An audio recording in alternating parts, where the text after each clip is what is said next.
Hello everyone and welcome back.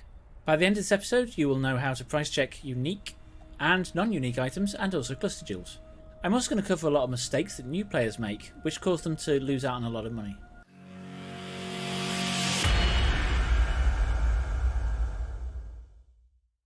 So let's get started. And for this guide I will be using the official Path of Exile trade site. You can use the unofficial, it works in exactly the same way, apart from cluster jewels. First problem I see is they get a unique and they sell it to a vendor. That would give them 10 alchemy shards and 11 alteration shards. I'm not going to do that. The second problem I see them make is they will type in the name of the item into the checker and hit search. And that will say, yay, this is worth 2 or 3 chaos. Great, let's list it. However, this isn't worth 2 or 3 chaos, and now let's get on to actual pricing unique items. So if you press Alt and all you see is the item level pop up, then you need to enable a setting. So let's do that. Press Escape, press Options, go to UI, scroll down to Advanced Mod Descriptions and switch that on, and press Save. And now when we press Alt, you can see that we now have ranges on all of the prefixes and suffixes on our item. This is important because what you want to look for is any prefix or suffix that is maximum or close to maximum. So in this case, the area damage, area of effect is maximum, the maximum life is 2 of maximum, and the elemental resistances are 1 of maximum. Items that are close to maximum will be worth a lot more than items that are not. So first things first, type in the name into the trade site as you would normally. Click on Show Filters, and then in Add Stat Filters we're going to start typing these in. So the first one is increased area of effect, and that is 50. The next one is increased area damage, which is also 50. And then we're going to add 1 for the life. So 2 maximum life, and that is 68. Okay, so that now puts the price up at between 1 and 4 Exalt, which is quite a lot more than we'd have got from the vendor and from the original trail of 3 or 4 chaos. Very, very important that you follow those steps. So what we will do with this one is we will go over to the stash tab, go to one of my sales tabs, put the item in, right click on it and do exact price, exalted orb, and I want a quick sale, so we're going to put this up for 1 or 2. Let's do 1. Okay, let's move on now to cluster jewels, and as an example let's go and look at my tree. So what we're trying to price check is one of these. So what we're going to do here is go back to our tool and do clear. And then in the search listed items, if we click that, we're going to go to item category and select cluster jewel. And then in item rarity, we're going to do rare. And then in stats filters, start typing in the name of the notables. And the notables are the big circles. So pressure points is one of them. And if we price check that as is, you'll see that that's 5 chaos. The next one is quick getaway. We're now up to 1x. These have gone up in price since I bought them. And then the other thing to look at is the number of passive skills. For these, the most optimal one would be a 4. Mine's a 6. But there's not a lot of difference between 5 and 6 because you can miss one of these squares out anyway. So optimally you want 4s, and 4s are still 1 exalt. So you go for those first. And that's how you do cluster jewels. Really, the minor stats don't really do a lot. Now, onto the more difficult items, and they're the rare items. So what's difficult about them? Well, let's have a look. And we'll use one of my wands for this one. Now, I'm not going to look for the altered quality.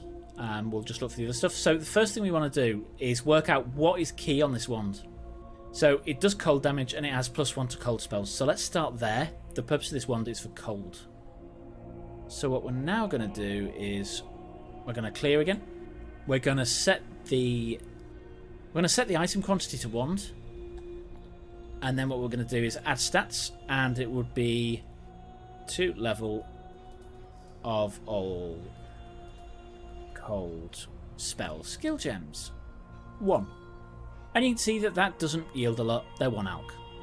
So we're going to start building up now and add the cold.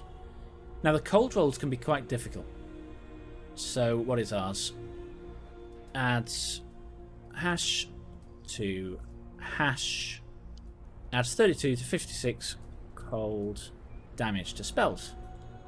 And what we want to do for this one is come up with a number somewhere in between. So I'm going to go for 40. And let's search that one. And then we're just going to see how accurate that is against the other one. So this is 30 to 51.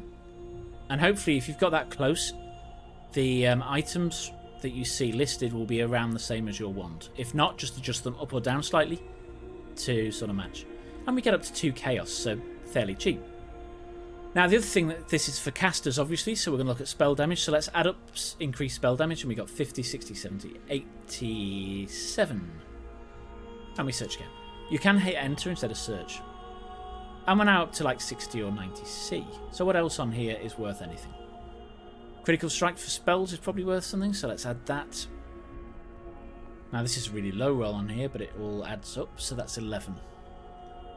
And we're up to between 1 and 4x. Actually, loads of range on there. So now we have to closely check our item against the items on the site to work out roughly where this sits. That's got a cast speed on it, that's got a cast speed on it. Okay, now all of the ones that are listed are better than ours. So what we probably do here is look at the price of the cheapest one, which is 1 Exile. Work out what that is in Chaos, and I think it's currently around 160. And then come up with a value slightly lower than that. Now, if you don't find anything, what you do is lower some of these numbers to get a better price. And basically come up with a price that way. And seeing if that sells. If it doesn't sell, we can lower the price ever so slightly. Now, if you put something up and then it doesn't sell and you lower the price, if you then get spammed by people to buy something, that doesn't mean the item's popular. It means that you've underpriced it. So what you can then do is go and change the price and say, sorry, I made a mistake with the pricing. So the other thing to look at to determine the price is what isn't there. So what do I mean by that? So if we ignore the roll for the crafting here and then look at the others, we've got 4 mods on here. So if we press Alt again, you'll see that 2 of these modifiers are prefixes. Then we've got the master prefix, which is the crafted one, so we ignore that. And we have 2 suffixes. So this wand would have an open prefix and suffix slot, which can drastically improve the price. Now, some people don't even look at this, so they'll be like, why is your item so much more expensive? But if I'm looking for an item to craft, a specific craft on, I will look specifically to see if there's a prefix or a suffix. And I won't buy the item unless it's got it. So that's the only other sort of thing to take into account. I'm just going to say a little note on price checking tools. I haven't tried them personally, but I've had some guildmates try them. They're great for unique items. They're not great for rare items where the prefixes and suffixes change so much. They normally give you a range, and what we found with them is if they hadn't price checked the manual way, they'd have lost out on cash in a lot of scenarios. I think one particular macro said it was like 20C, and he actually got 3x for it. So do be careful using macros, especially on rare items. They're great for uniques. I would stay away from them for rares. Now, just one final note before we finish, and that is, if you haven't yet subscribed to this channel and you've visited more than once, please consider subscribing. If you found this video useful, please leave a like. And with that, thank you very much for watching, and I'll catch you next time. You've been watching Altec2K. Thank you for watching.